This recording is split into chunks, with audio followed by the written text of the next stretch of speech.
This is Mountain Blade 2, Bannerlord. We're here on Xbox Series X. Be sure to like the video. Subscribing is great as well.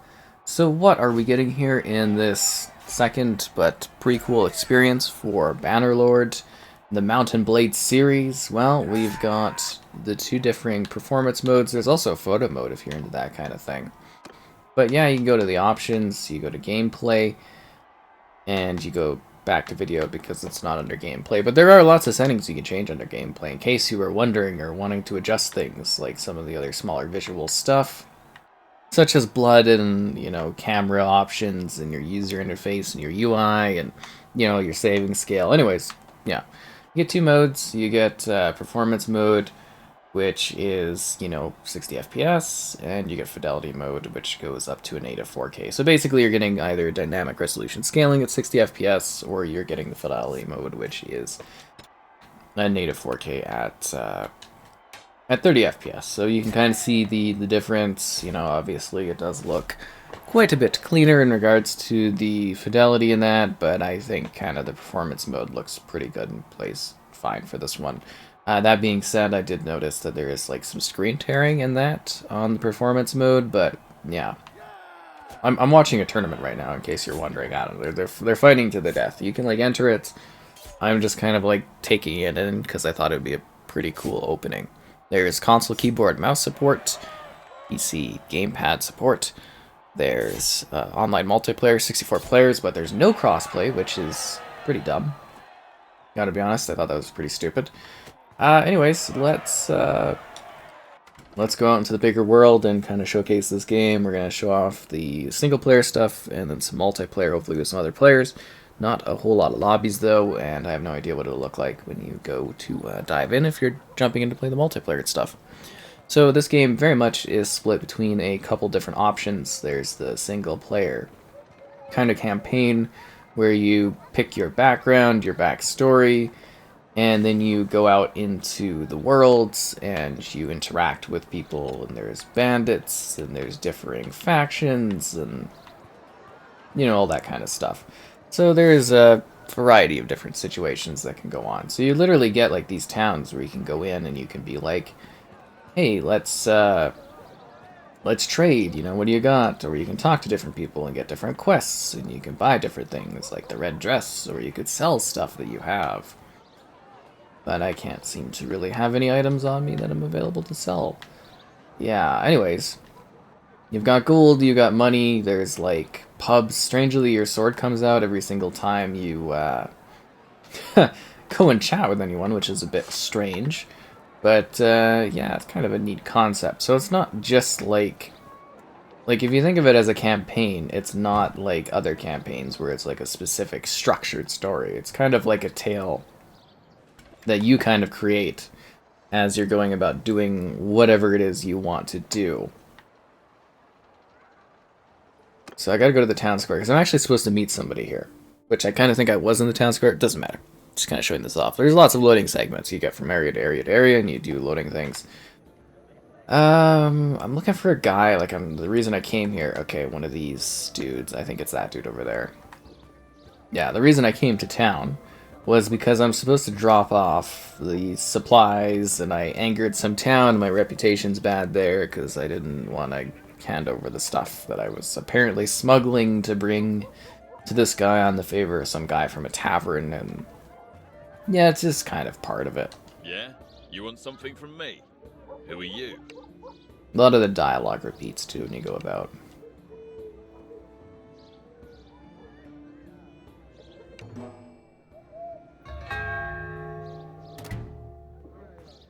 Yeah, so I just angered the brewery guy, and I'm keeping these goods, and I guess I'm going to sell them at the market. So yeah, it's definitely like a bit of a role-playing type thing where you are actually interacting with stuff. It's more than just, straightforward combat. There's actually like, yeah.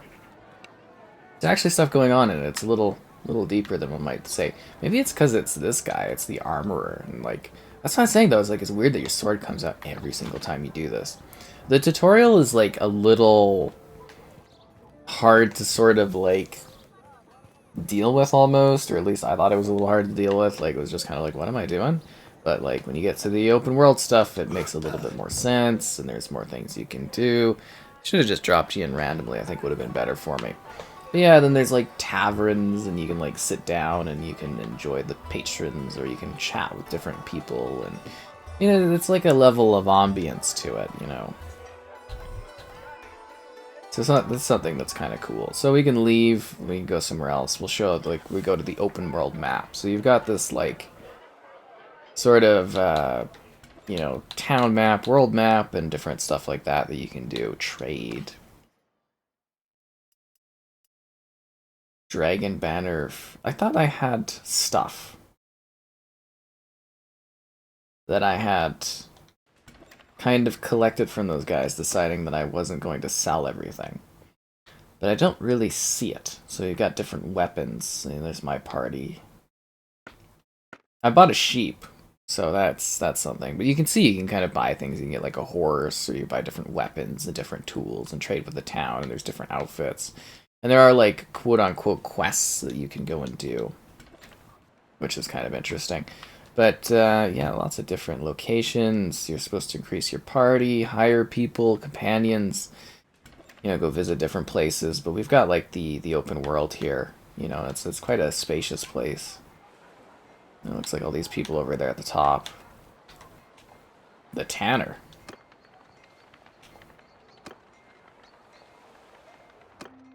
So she's somebody we can get like a quest from, which I think would be good. But then you can do like raids, and there's raiders that will attack you, and there's big armies you can do. Stuff like that. I don't have enough troops for this task. Okay. It's kind of a dark little alleyway to be doing this in, but alright. So I guess that was a waste of time.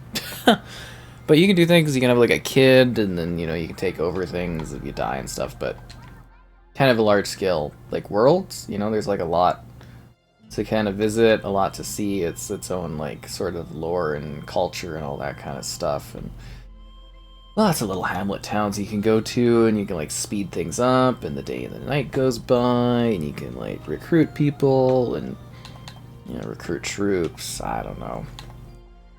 You get, like, this dude or something like that. How many... Oh, yeah, I guess after the tutorial you kind of lose everybody. That's sort of a little sad. I wonder if that means now I could go and... Yeah, we'll recruit this amount of people. We might as well take a walk through the land. Do a hostile action. Cause conflict and fight the people nearby. But that's what I'm saying, is, like, you can kind of, like... You know, make choices on how you do stuff, and it's a full world that you can kind of, like, visit and walk around in, and, you know, it's gonna be for certain types of players, where you can do, like, all the role-playing stuff, and, you know, it kind of depends on how into this sort of thing you are, and you can talk to the different people, and, you know, they've all got their different stuff going on. So who are you, then? The same dialogue choices every time when you open things. But that is kind of the cool thing about it, is that it's like, you know, it's an expansive world that you can kind of visit, but there's not really like,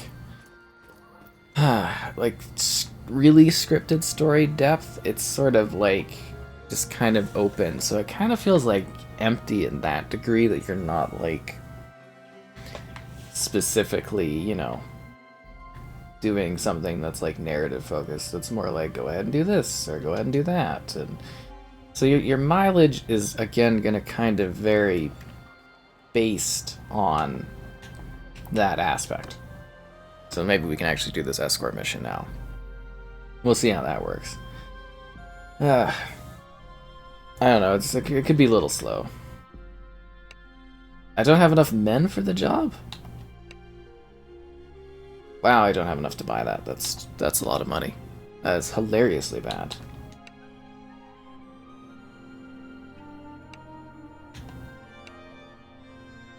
She really just, she just cuts me down?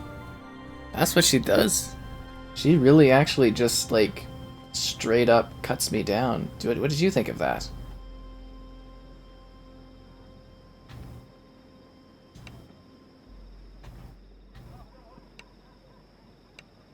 I thought I could be looking for them.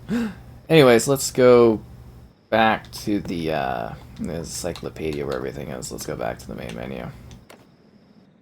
Doesn't matter if anything's saved. I guess people won't be angry. So there's also like sandbox mode, which is a bit more open. Custom battles. We'll dive into the multiplayer. I wanted to actually show off the progression of getting to that too, because it's a bit kind of convoluted. So you gotta like log in, and sometimes this doesn't work. A lot of the multiplayer stuff is kind of a little like touchy and buggy, and like I said, it's not really super busy, even during regular day hours, which is a bit of a shame. But yeah, I find a match, and then it's like Captain Skirmish, but then you go to the custom server list, because the skirmish stuff never seems to work.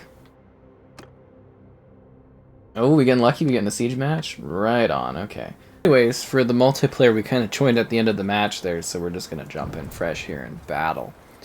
So, yeah, I did have some issues where, like, entire servers would kind of disconnect while you're playing, which is a bit rough, because you get, like, a full 64 group, and then, like, you know, basically it just falls apart, and then the lobbies don't seem to really get back together, which is a shame. But, yeah, you kind of got, like, duels, you got sieging, you got team deathmatch, 64 players. The lack of crossplay is a big issue and a hurdle for this one, I think, but, you know, if you can get past that and you can find some players, it can be kind of fun. It's just kind of like also a little like kind of disoriented combat. Like Siege is a little bit more of a structured combat battle, but like it's basically just kind of hack and slashing each other and then using some other tools and weapons to fight one another. I think if you're coming off of like, you know, kind of like previous, you know, the previous entry, you're probably going to be a little familiar with it, and, you know, you'll probably like it because it's about the same.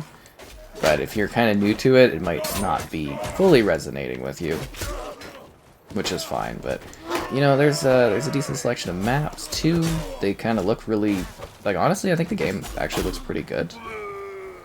You know, it's just, like, it's pretty, like, busy in terms of, like, you know, there's lots of plant life, lots of flora, lots of trees.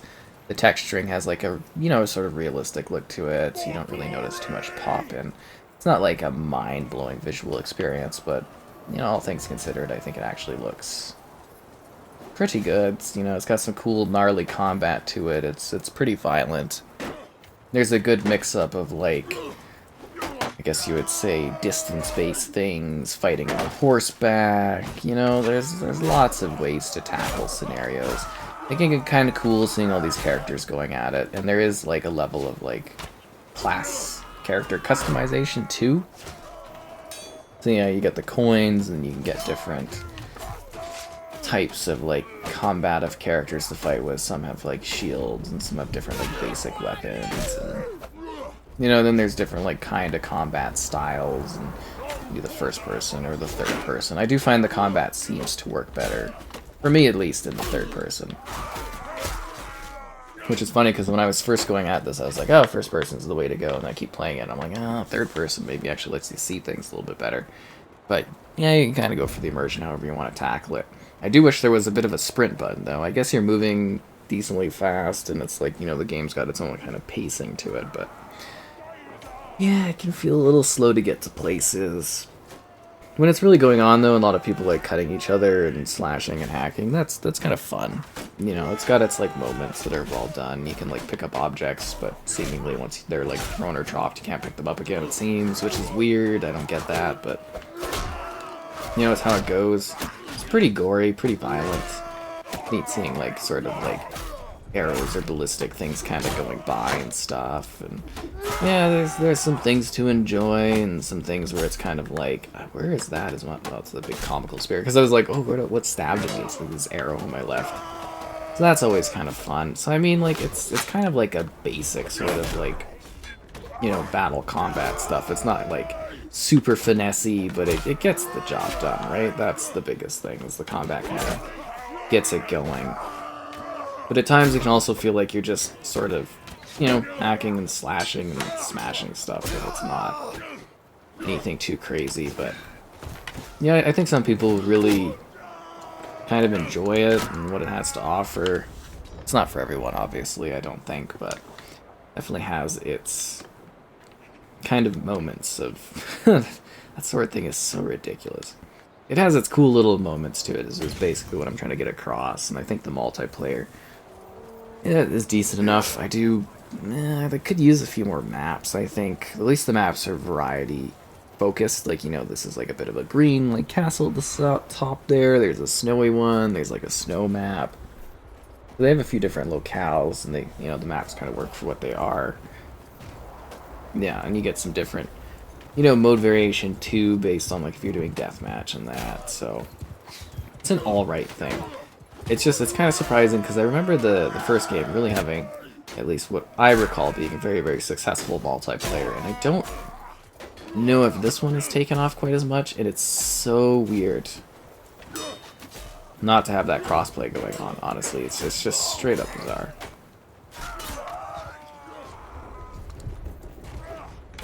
I still missed on that? Are you kidding me? And I got an arrow to the neck? Oh, jeez. You can't catch a break, can ya? Not at all. So they got some okay things here. I don't know. I think the multiplayer could be a little more exciting with a more focused sort of objective type thing. Like, I get that's kind of what this is, but I don't know if it fully satisfies in that regard. Just, we've got a couple little night-based things now, so, there is options out there if you're looking for stuff like this and whatnot. So you gotta stand out quite a bit and be more effective in that regard. So I think overall the game is kind of like, obviously we've got multiplayer action, but I think most people kind of dive into this one for the epic battle scenarios, for the, kind of like sandbox stuff, for the regular, like, quote-unquote campaign element of it, and that freedom there. So I think it's pretty kind of truthful to that original sort of experience. It just expands things in some interesting ways, and the console port of it's not too bad. It runs pretty well. It's just like, in performance mode, you might get some screen tearing depending on your setup for your TV and whatnot. And, there's the quality mode if you want to go in that direction. And, visually it's okay. It looks fine. It looks pretty good. I don't really have too much complaints in that regard. And, there's a pretty cool sense of, like, lore and a scale to it that's kind of cool. Yeah, it kind of gets the job done. It's a successor for fans. Is it going to be super enticing for, like, totally new players? I don't know. It can kind of feel a little cumbersome and a little bit slow and maybe a little bit tedious and maybe a little bit hard to get, like, accessibility-wise into getting into things, and starting the game and playing it and that. But for some, I think it'll really hit the mark as being something that's, like, very freeing in its openness. Tackling that campaign setup and scenario sets however you want. Battling in online multiplayer if you can find players. It's, it's kind of cool. It's got its moments. Sometimes I don't get this. It's like, I'll slash a guy like 3 times. I get cut once, I die. There's some dudes, they just like insta-kill me on this one. It's kind of humorous. Pull out the big stabby thing. Ooh-ah! That is just so whimsically large. It is ridiculous. Are we so ineffective at this that they've actually pushed us out of their walls? I don't think our team's doing a very good job. But yeah, it also does kind of feel like random nonsense almost at times. Like, it's better when you're actually doing, the conflict of large scale, like, or like single player type stuff. Was that my teammate? I thought that was, oh, wow, okay. I'm saying in the sense that it's like, when you're doing the single player stuff, you can kind of like manage your squad and send them on like horseback to go fight. And you can dive in yourself and battle, but you can also sort of like, be a little bit more hands-off and stuff, and I think that's kind of cool. What a terrible loss that was. Absolutely terrible. So your mileage is going to vary on Mountain Blades, too. But it's got some moments that are cool, it's got some moments so-so, and it will really depend on your interest in this sort of game and what it has to offer for the type of player that you are in medieval conflict, because there are many options these days.